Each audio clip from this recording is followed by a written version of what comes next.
Hi, this is Gail Sokol, and on today's show, I'm going to show you how to add texture and crunch to a plated dessert. Welcome to Baking Radio. Learn the art and science of baking with author, educator, and award-winning chef, Gail Sokol.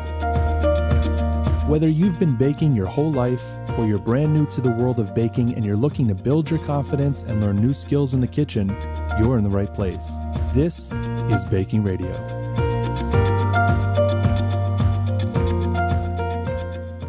So on today's show, I thought it might be fun to show you how to add texture and crunch to a plated dessert. I'm always one for having this fully encompassing sensual experience with dessert. I want to taste crunch. I want creaminess. I want height. I want thickness. I want chewiness. I like, nuts and all different sensory experiences when I eat my dessert. So it's a lot of fun to create that. And it's not hard to do at all. So on our last show, we really showed you how to treat your plate as a canvas. We painted our plates with sauces or powdered sugar or whipped cream to elevate the dessert. Now we're going to add texture by way of crunch. So the thinnest cookie that you can make in this world is known as a wafer cookie or a tuile that we would say in America, or a tuile if we were in France. And it is French for roof tile. It is spelled Tuile, tuile. I just say tuile in English, but it uses high amounts of fat and sugar.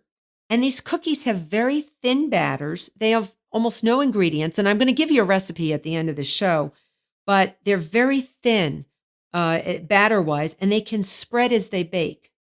After baking, the cool thing, and this is the coolest thing, that these wafer cookies are malleable. You can bend them any way you want and make them into anything you want. And then as they cool, the sugar recrystallizes and gets crisp and hard. They look amazing on any dessert, and they give a crunch, and they really will elevate your dessert to a new level. You will be, I guarantee you will get oohs and ahs, guaranteed. Now, the cool thing is they can be cut, they can be shaped into whatever you want. They can also be spread onto a silicone baking mat, placing it onto a baking sheet because, it's silicone, so it's going to be sort of floppy. So you want to put it either on a baking sheet, or what I like to do if mine doesn't fit perfectly, flip the baking sheet over and put the silicone on top of the bottom of it and bake it upside down to give the mat some structure. You're baking the cookie right side up, but you're baking it on the bottom of the baking sheet. Or you can even use a parchment-lined sheet pan. That'll work just as well. So these cookies should be baked in small batches, and they usually don't make that much. So it looks like, oh, wow, you have a half a cup of batter. What's that going to do? Well, that could make 3 dozen cookies. No joke, because they're so thin. You only need a small amount per cookie. And they cool so fast, they crisp up. So you really only want to bake them in a small batch, especially when they're going into the oven, because you're only one person. You can't form them that quickly. So what's neat is if you do, you're not fast enough and you can't form them into what you want to form them as when they come out and they do harden, you can get sort of turn back time and get a second stab at this by putting them back in the oven for a minute or two. You don't want to overcook them or over brown them, but you can have sort of a do-over, and you put them back in the oven and they'll re-soften, and you can take them out and then shape them again. So that's sort of cool. So what shapes can you make? Well, what shapes can't you make? First of all, spirals. That's my favorite. That's why I brought it up first. Spirals are amazing. So I like to just put this batter on a silicone baking sheet or parchment lined a sheet pan, spread it out very thin, bake it, and then take a pizza wheel and just slice off a long strip of this warm wafer cookie. And then I love to twist it around the handle of a wooden spoon or a dowel rod. that's been greased. I usually spray it with a little nonstick cooking spray or just dab it with a little oil and go up and down with my hands. And once it's cooled, you slide it off and it looks like a pig's tail. It's very cool. And that would look amazing on top of a cake or a scoop of ice cream. And I have many of those pictures and a couple of really fabulous tuile recipes in my new book, Baking with Success. So the other thing you could do is a coil or pirouette or cigarette shapes. So you take a round shape and you just sort of spread it with a spoon into a round, let it bake into a round, and then just take the whole circle and wrap that around, again, a greased handle of a wooden spoon, and then slide it off after it hardens. And you have like a pirouette, only they're not store-bought, and they're even better because they're delicious. And my favorite thing to do with these is dip the ends in melted chocolate and then let them harden. And they are so unbelievable. People will ask you where you got them. No joke. So that is another idea that you can do with your tuile batter. And the other thing you can do is just leave them as rounds. So let's say you're lazy and you just want to make tuiles, and you take a little spoonful of batter, you round it out, and you make, however many you want, depending on how many guests you have, and leave it as a circle. Let it get hard in that shape. Don't, coil it around a wooden spoon handle or anything. Just leave it round. I've done that many times. This gives like 3 to 4 inches to your dessert. And then you take it and put it on top of a dollop of whipped cream or stick it right in your cake on top. And it looks like a sail on a sailboat. It looks so gorgeous. And that really gets wows from people. The other thing I like to do is cookie cutter out with a cookie cutter or any shape you want or stencil. Smear the batter across the stencil and then remove it before you bake it. So they make special stencils that you can get online, and they make them in any shape you want. They can be flowers, they can be in butterfly shapes, they can be in spoon shapes, and you literally smear the batter like you're smearing some butter on a piece of toast, and then you just take the stencil off and you leave that shape on the silicone baking mat or parchment paper, and then you bake it. And when you're done, it is that particular shape. So I love to take spoons. I actually made a video of this. You can see on my website, gailsokol.com. And I took a spoon-shaped stencil, and then I took 2 big spoons, 2 actual metal spoons. And when this thing came out of the oven, it was soft. I peeled it off the silicone baking mat, put it between my 2 real spoons, and gently squeezed the 2 spoons together with my tuile spoon in between. And after it firmed up, it looked like an actual spoon. So what did I do? I served it at one of my parties with ice cream, and I just stuck the service end, the little rounded part of the spoon, into the ice cream. And people thought, is this a real spoon? What is this? And it was a cookie. So you could eat you couldn't really use the spoon because it would break, but it was delicious, and it made a gorgeous, gorgeous presentation. The other thing I like to do, because sometimes not all my tuiles come out perfectly, and you'll have the same issue. Sometimes they just don't. They brown too much or they don't brown enough. I end up eating them all, but the ones that look, pretty well, well cooked and well done and well browned, I will crush them up, and you can sprinkle them over a plated dessert as well. You can use it in between cake layers.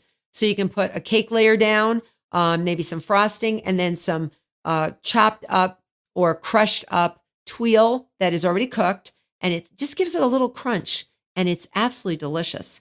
It's almost like, remember the ice cream cones that you can buy, the store-bought ice cream cones? Well, if you crush those up, that's what a tuile sort of tastes like. It sort of tastes like that type of batter or that type of taste. So on a previous show, we discussed plating your desserts using sauces like creme anglaise and ganache, or melted chocolate or whipped cream. Adding a crispy spiralized tuile or a giant round one, like I said before, is amazing to place it on top of the cake. It's sort of like a crown on that perfect dessert. Or that the pearl necklace on a little black dress. It just elevates it, and it really does. You wouldn't think that it would make that much of a difference, but if you served a piece of cake to somebody, they may not say anything. They may not have any comment other than, "Ooh, this is a good cake." But if you go the extra step and you plate a dessert with a dollop of whipped cream and a tuile sticking out of it, you will get a comment. I guarantee, or your money back, you will get a comment from people, and it will be fabulous. You'll feel like $1 million, and it really elevates your senses. You are really into this dessert if you can see it. And when you see it and it looks that appealing, you know it's going to taste that good. So that really, really makes people want to dig into that dessert. So let's discuss what a perfect dessert should be. Now, I said before at the beginning of the show, I like my desserts multidimensional. I like a lot of things. I expect a lot from this world and from desserts. I really do. But I really like the following textures. All right. And I'm not joking. Soft, creamy, crispy, crunchy, and colorful. And I want height. I don't want it to be so low on the plate that it doesn't look three-dimensional. Sometimes you'll get a tart or a slice of cake that's so flat, it's like they should have added something to give it some height. So you don't want to be serving me dessert in a restaurant. I'm warning you, I'm a difficult crowd. But a good dessert is a good dessert. But if you elevate it with that little something extra to add texture and crunch, it really makes a difference. So I'm going to give you a quick and easy recipe for an adaptation from my first book about professional baking to make wafer cookies or tuiles.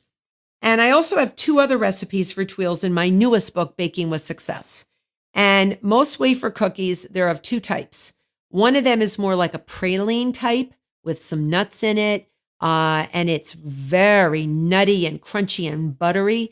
And another one is the one I'm going to give you. It's more like that vanilla ice cream cone taste, that sugar cone taste that you might get with an ice cream cone.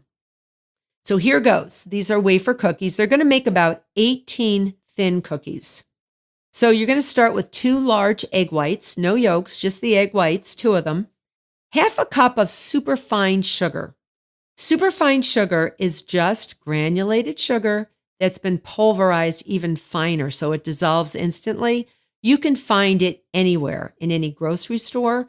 And a lot of bartenders use it because they make things called simple syrups when they add it to sweet, those sweet, pretty drinks, so that the sugar dissolves very, very quickly. If you can't find it, just whirl your granulated sugar around a little bit in the food processor or a blender, and that'll grind it up pretty well. So you want half a cup of superfine sugar that you add to those 2 egg whites in the bowl of an electric mixer. And on low speed, you're going to use your paddle attachment. You're going to add 1/3 cup of cake flour. Now, cake flour is different than all-purpose flour. If you don't have cake flour, you can use all-purpose flour. You'll get a little more gluten-forming proteins in your all-purpose flour. Cake flour has more starch than protein. So it's going to cause the texture to be a little different. It's going to be a little more tenderizing. So 1/3 cup of cake flour, and you're going to add that to your egg whites and sugar. And you're not trying to get your egg whites super, super foamy like a meringue. You're just going to mix them till they're mixed up and add your sugar. And then you're going to add, besides this 1/3 cup of cake flour, 2 tablespoons of melted butter. That's it. That's the recipe. So let's review real quick. 2 large egg whites, 1/2 cup of superfine sugar, granulated sugar whirled around a blender or food processor, or buy superfine sugar. 1/3 cup of cake flour is added, and 2 tablespoons of melted butter. This batter is going to be pretty thin. It's going to almost look like the consistency of a slightly thicker, heavy cream that's not been whipped. That's what it's going to look like. It's going to look really sort of thin. So then you're going to preheat your oven to 350 degrees. And on a parchment-lined or silicone mat-lined sheet pan, you're going to place 1 teaspoon of batter and make it a teaspoon because this thing's going to spread a little, okay? Be sure you space them out. You're going to use a small spoon or an offset spatula, the one with the little kink in it, and you're going to spread the batter into a 3-inch circle. So that 1 teaspoon is going to make a 3-inch circle after you spread it. And you're going to repeat this procedure with more batter, but you're going to leave a space around each of those 3-inch circles. So you might only be able to get maybe 6 on a sheet pan, depending upon how big your sheet pan is. When the sheet pan is covered with circles of batter, you want to bake them. Make sure your oven is preheated for about 6 to 9 minutes, or until the cookies are light brown around the edges. Now, I will warn you, if it's not light brown and you take your cookies out when they're really pale, they won't firm up. They'll be delicious, but they'll be more cakey, and they won't be like true Tuiles, crispy wafer cookies. So what I like to do halfway through baking, after maybe 3 or 4 minutes, I take my hot mitt and I rotate the baking sheet, maybe 180 degrees, and put it back in, because ovens brown differently and the heat is not totally uniform. So once they're light brown around the edges, you want to take them out of the oven and allow them to cool and crisp up, and that will form your circular wafer cookies. Your big rounds that you can stick in cakes or into ice cream or whatever. But if it's still warm and you want to do something else, you can roll each cookie around the handle of the greased spoon like we talked about and make a pirouette or a cigarette shape. And then as the cookie cools, you gently slide it off. Now you're going to have like 5 other cookies on that sheet pan, and here you are waiting for this cooled pirouette to get even cool enough to get off that handle of that wooden spoon. So you may have to put your sheet pan back into the oven to warm those remainder of your cookies up, so that you can, they're malleable, so you can actually roll them. So don't get upset if they harden too fast. So once they do that, you have pirouettes or you have circles. Now, if you want, you can take you don't have to shape them into circles. You can actually just spread with an offset spatula, not into circles, just spread it into like a schmear, like a long schmear. And then you can take a pizza wheel after they're baked and cut a strip and make that little pig's tail or that little spiral around that wooden spoon handle that you've greased, and then let that firm up. So you can do so many different things. And you just repeat this as you want to and use the remainder of the batter until it's all used up. So it will make 18 thin wafer cookies that are rounds.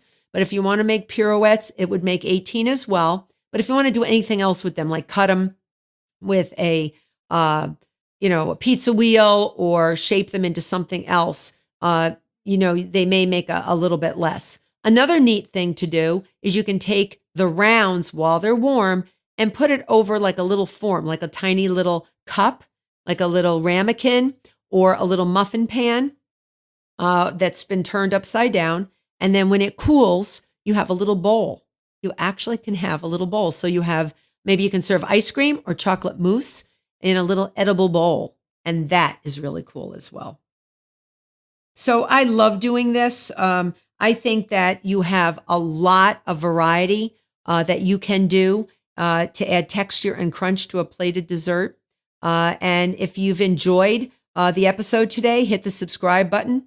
And if you'd like to leave a review, I would greatly appreciate it. If you haven't yet picked up a copy of my most recent book, Baking with Success, it's available on Amazon and in bookshops worldwide. If you have any questions at all, head on over to bakingradio.com and leave me a message. I would love to answer some of your questions on air. And on next week's show, we're going to be discussing how to upgrade your brownies.